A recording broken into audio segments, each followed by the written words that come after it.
Здравствуйте! В эфире новости в студии Султания Ситакаева. Сегодня в программе. До конца года реабилитированные граждане Керчи получат новое жилье. В Крыму масштабно отметили День крымско-татарской письменности. Новый сквер к Всемирному дню доброты появится во втором Симферопольском роддоме. Более 100 миллионов рублей выделили на ремонт улицы Александра Невского. Когда объект сдадут в эксплуатацию? До 1 декабря этого года в регионе посадят более 200 гектаров лесных культур. Об этом в ходе открытой части совещания сообщил министр экологии Крыма Геннадий Нараев. Заседание по вопросам реализации в Крыму нацпроекта «Экология» провел министр экологии и природных ресурсов России Дмитрий Кобылкин. Он подчеркнул, что перед регионом поставлено много задач и отметил, выполнение всех запланированных в 2019 году работ проходит успешно. Вопросов, безусловно, много. Мы, наверное, первый раз работаем в таком проектном выполнении поставленных целевых показателей указом президента. Но я хочу сказать, что команда очень крепкая, сильная. Я убежден, что все поставленные цели и задачи мы выполняем. Глава Крыма отметил, что сегодня уровень собираемости и оплаты твердых коммунальных отходов в регионе на уровне 80%. По запасам воды на данный момент полуострову ничего не угрожает. Основные меры, которые в зоне ответственности Республики Крым, мы с Дмитрием Николаевичем сегодня договорились, это меры, прежде всего, направлены на экономию, на уменьшение потерь в сетях. Это все то, что зависит от нас. Комплекс мер есть. На следующий год мы, прежде всего, в Симферополе, в городе Керчи, в городе Ялте такие мероприятия будем проводить. Это самые остро дефицитные в воде регионы. В Госкомнадзе прошло рабочее совещание, в ходе которого обсудили этапы по завершению оформления 72-квартирного жилого дома, а также обозначили сроки реализации. По словам председателя Госкомнадза Альберта Кангеева, уже в этом году граждане из числа реабилитированных народов Крыма, состоящих на квартирном учете в городе Керчи, получат жилье. Технические причины устранены все, замечания устранены все. Службы, которые присутствовали на сегодняшнем совещании, доложили о том, что у них существенных проблем не существует.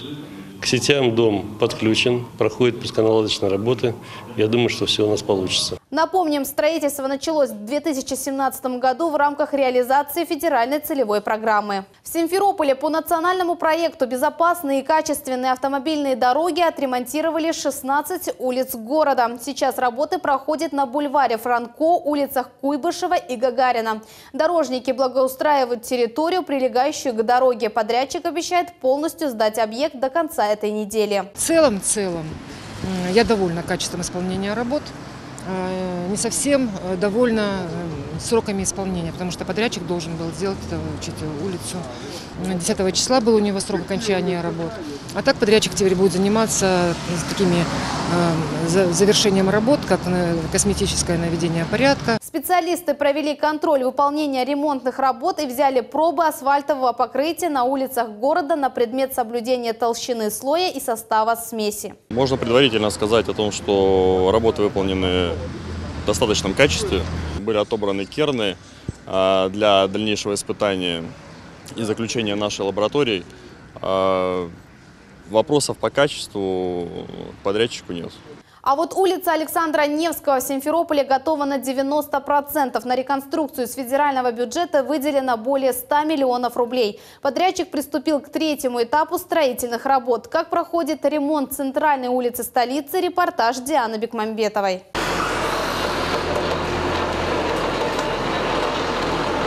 Строительные работы на улице Александра Невского ведутся без выходных. Бригада дошла до участка на пересечении улицы Павленко. Здесь еще предстоит объединить ливневую канализацию и городскую. Устройство ливневой канализации выполнено на сегодняшний день столько, сколько было предусмотрено по проекту. Но возникла необходимость, чтобы переходить еще улицу Павленко, чтобы соединиться к основной ливневой канализации. Рабочие проложили почти 1,5 километра современного дорожного покрытия. Осталось обустроить еще 200 метров. На участке работает рабочая техника. Каток уплотняет слой щебня. Так ведется подготовка к укладыванию асфальта. На участке трудятся 20 человек, приступают к укладыванию бордюров. В помощь рабочим грейдеры, бульдозеры, бобкеты. Последний напоминает трактор, только более компактный. Его используют для перевозки стройматериалов. Так остается меньше ручной работы.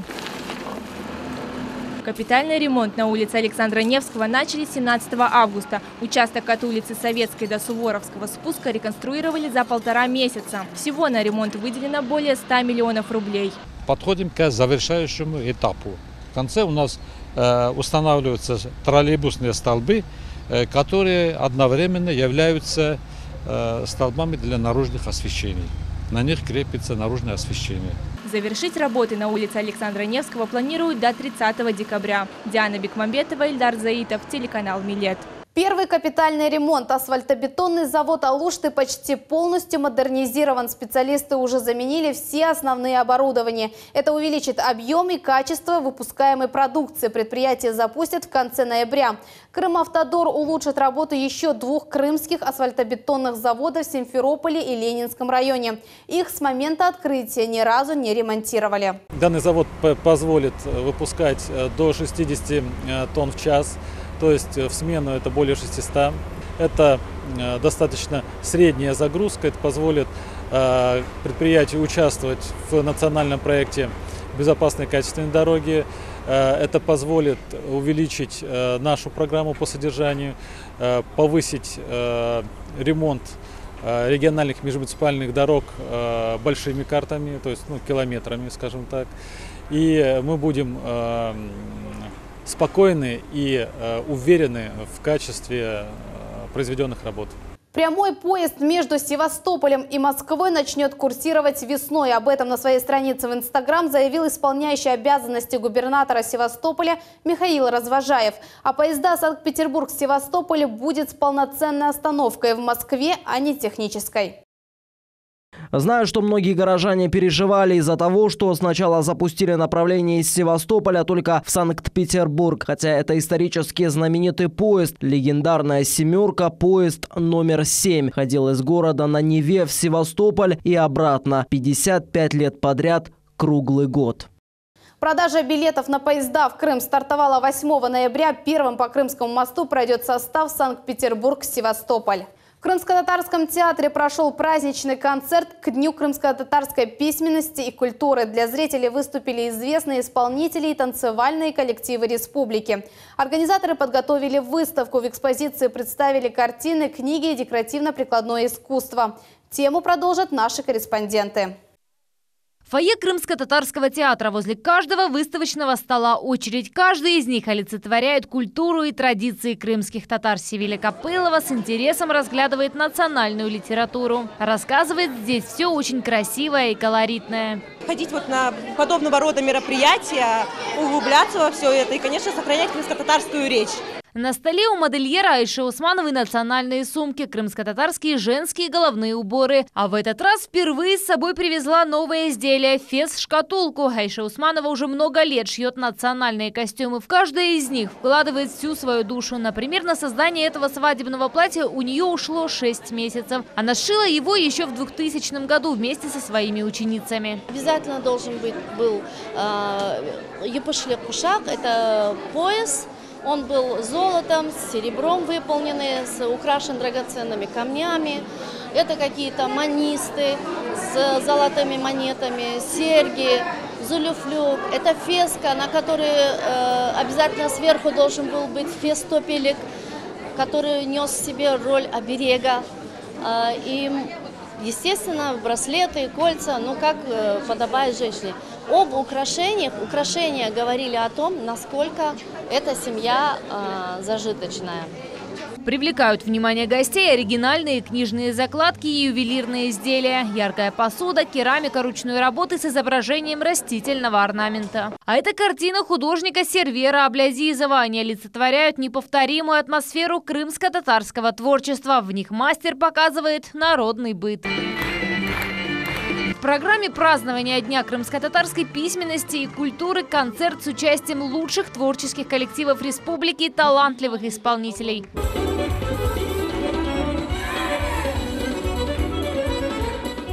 Это очень значимое событие для нашего крымско-татарского народа, потому что и письменность, и культура, они настолько тесно связаны друг с другом. В рамках празднования в Крыму прошли этнографические диктанты. Свои знания проверили школьники, учителя и общественники. За организацию диктанта председатель Госкомнадзора Альберт Кангиев вручил руководителям школ благодарности и денежные сертификаты. Безусловно, мы будем работать над тем, чтобы в следующем году мы его опять провели, только более масштабно, чтобы в написании диктанта на крымско-татарском языке были увлечены как можно больше количество школ, больше количество детей, педагогов и всех желающих, которые могут и хотят этим заниматься. Поздравляя всех с Днем письменности, Альберт Кангиев отметил, что в будущем хочет придать этому мероприятию статус республиканского. София Шукурова, Севиля Меметова, Аким Бекиров, телеканал Миллет. Во втором Симферопольском роддоме посадили деревья. Акция прошла в честь Всемирного дня доброты. В мероприятии приняли участие более 50 человек. Это выпускники медицинского учреждения, представители власти и сотрудники родильного центра. Подробности в репортаже Мухаммеда Зикирьяева. Главный врач Симферопольского роддома Илья Глазков приглашает к посадке дерева семью Вышник. У них родился ребенок в 2014 году. Мы их пригласили, я думал, уже не придут. Придем, конечно. Выбирайте дерево.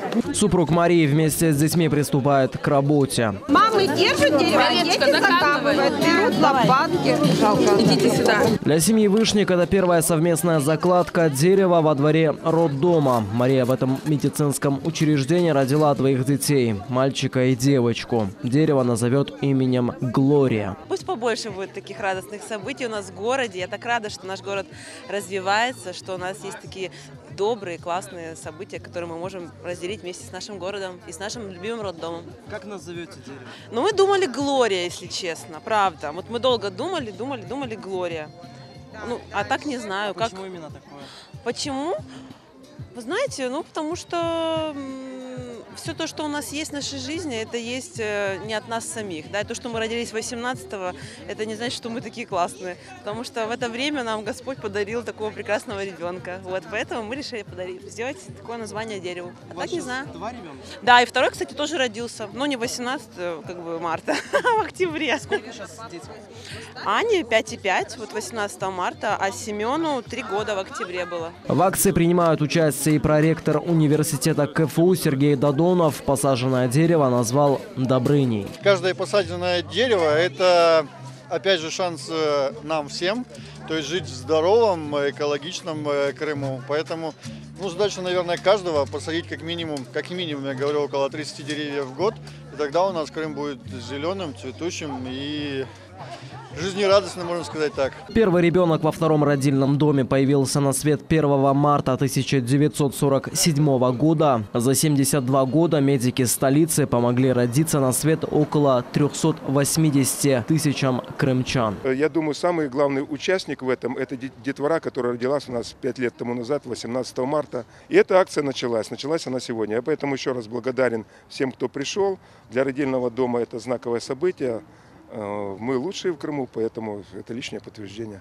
Такая акция проходит здесь не в первый раз. Полгода назад посадили более 40 деревьев. Так сотрудники планируют полностью озеленить территорию медицинского учреждения. Мухаммед Зикирьяев, Рамазан Аливапов, телеканал Миллет. 4500 человек заболели сахарным диабетом за 9 месяцев текущего года. Об этом сообщили сотрудники Министерства здравоохранения на пресс-конференции в Симферополе. Ее приурочили к Всемирному дню борьбы с диабетом. Подробнее Эльмаз Аблакимова. Неинфекционная эпидемия 21 века или сахарный диабет. В мире больных им насчитано почти 425 миллионов человек. В Крыму таких зарегистрировано 50 тысяч. В пресс-центре МИА «Россия сегодня» прошла пресс-конференция, где обсудили основные методы борьбы с этой болезнью. Пациенты с первым типом диабета в 100% получают инъекции инсулина в качестве заместительной терапии.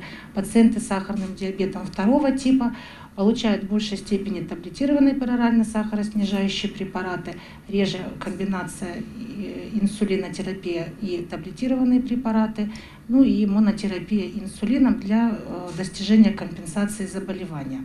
Диабет может передаваться генетическим путем, но также рискуют им заболеть люди, которые ведут малоподвижный образ жизни, неправильно питаются или имеют лишний вес. Но в прошлом году в Крыму был зарегистрирован случай, когда ребенок родился уже с врожденным неонатальным диабетом. Идет неуклонный рост заболеваемости.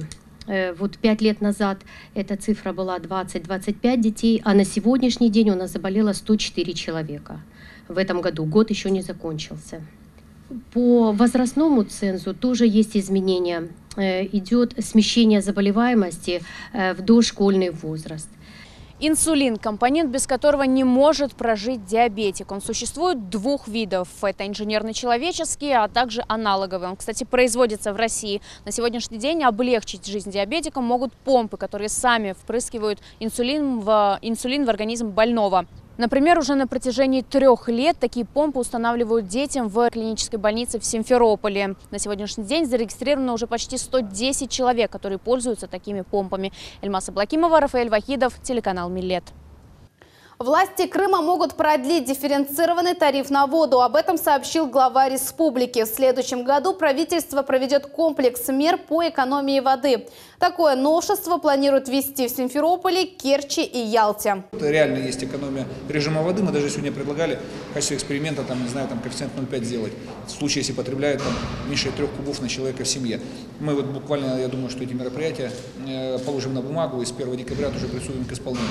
Также глава республики заявила, льготный тариф 31 рубль 55 копеек за кубометр продлят еще на год. 5 рекордов по легкоатлетическому троеборью установили крымские школьники. 7-й республиканский турнир прошел в Симферопольском манеже на базе Крымского федерального университета.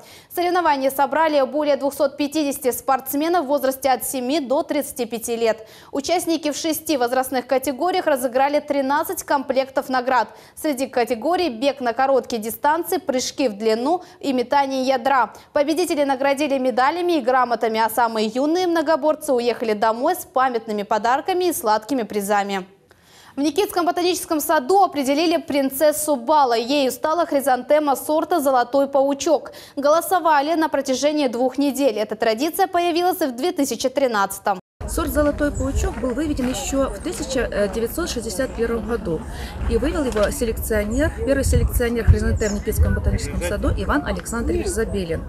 Сорт «Золотой паучок» необыкновенно изящный, имеет желтое соцветие, очень ажурное, простое, лучевидное. Он пригоден не только для срезки, но также и для озеленения. Он будет прекрасно украшать клумбы, бордюры в осеннем саду.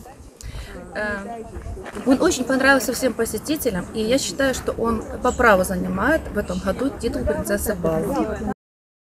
Главная интрига впереди. Теперь надо выбрать королеву бала. «Золотой цветок» 2019 года представят 17 ноября в 13 часов в Никитском ботаническом саду. А это все новости на сегодня. Оставайтесь с телеканалом Милет. Всего доброго!